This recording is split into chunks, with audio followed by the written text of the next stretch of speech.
Alan Alford from the Alan Alford Sports Talk Show. Please let us know, Mr. 16, your name and what position you play. How you doing? My name is Corey Wright. I play running back and I play defensive back as well. Oh, I definitely see you doing your thing out here. How do you feel as if your performance was today? Man, to be honest with you, didn't feel like it was where it could be. You know what I'm saying? I really feel like, as far as my game, I'm more so, big on X's and O's and putting me in schemes. I've never been a big high test guy, but at the end of the day, God willing, I get on one of these teams and they could add me to one of their schemes and, we're really going to be successful on the defense or the offensive ball. And you came probably the furthest from anybody. Talk about where you came from to make it to this showcase. Wow. I didn't even know you knew that. I actually came out from Arizona. I drove, it looked on the GPS, probably 2,200 miles. It was about 2,200 miles. It was probably the longest trip that I ever took.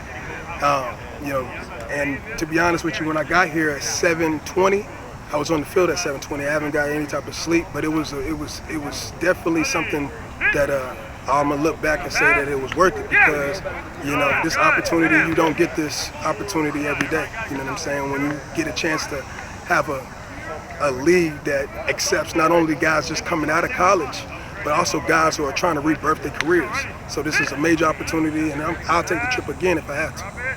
Talk about you finding out about this opportunity in Orlando and then preparing for it.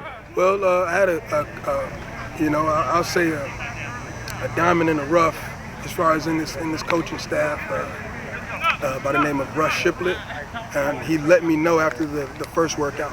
I wasn't too happy about it.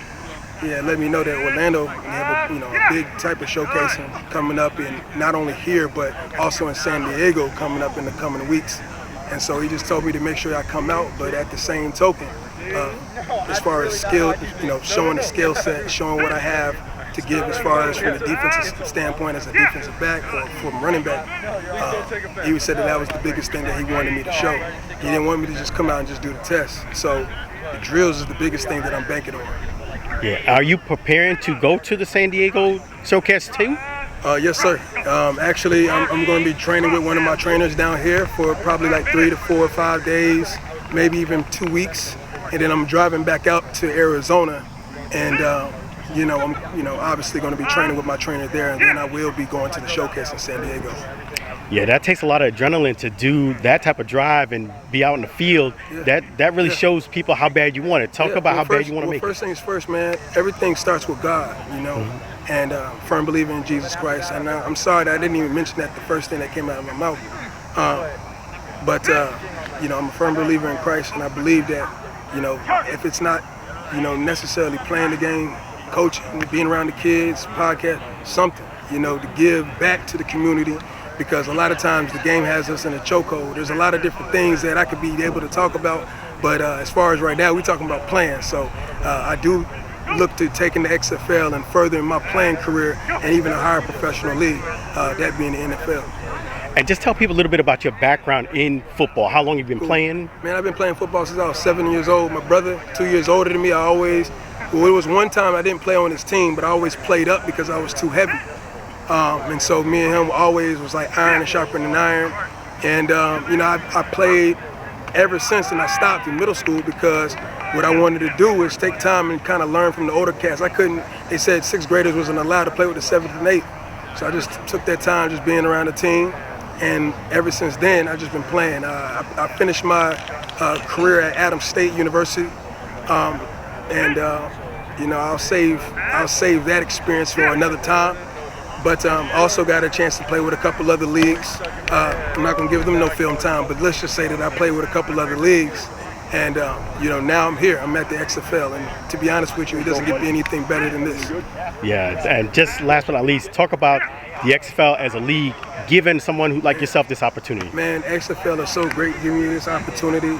To be honest with you, I know that, I probably didn't perform the best, but I know exactly what I do as far as on the football field. And when we get a chance to break down tape, we get a chance to get into film study, when we get a chance to get me to just at least getting me to training camp, I could guarantee you, anybody watching this, I'm going to beat the guy who's out in front of me. And then it's going to be a different story from just trying to get the opportunity to being somebody who's a big part of this of a program. No matter if it's the Renegades, no matter if it's the Houston Roughnecks.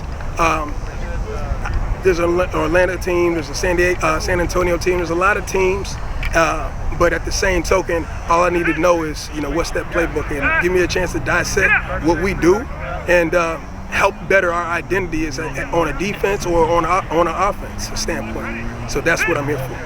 And how can people follow you on social media? So on social media, man, go follow me on Prime, Balla, so Prime Baller, or follow me 3_ Heavy Cat.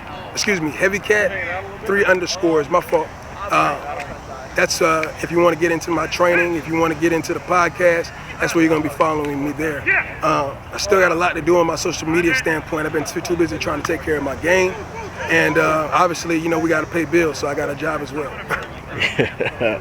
And last but not least, so what is people going to expect to get if they sign you, give that contract? Man, first things first, man. Everything starts in in the trenches. So if I'm playing nickel, that means that I'm going to make sure that I get my hands in the trenches some type of way.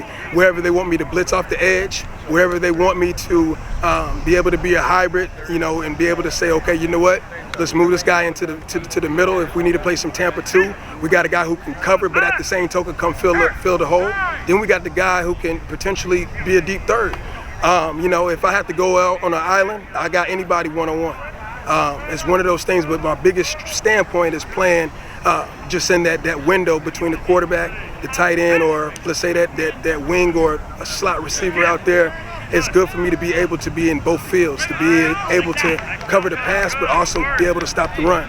And obviously with that run game, if it is a situation where I am playing running back, that means that, every time I touch the ball, it's going to be at least 5 to 7, every single time. And to be honest with you, I'm not looking for 5 to 7. I'm looking to score every time I touch the ball. Sounds good. And safe travels back. That's a long drive. And thank God that you came out here. Man, thank God that you gave me this opportunity to have this interview, man, because it means a lot.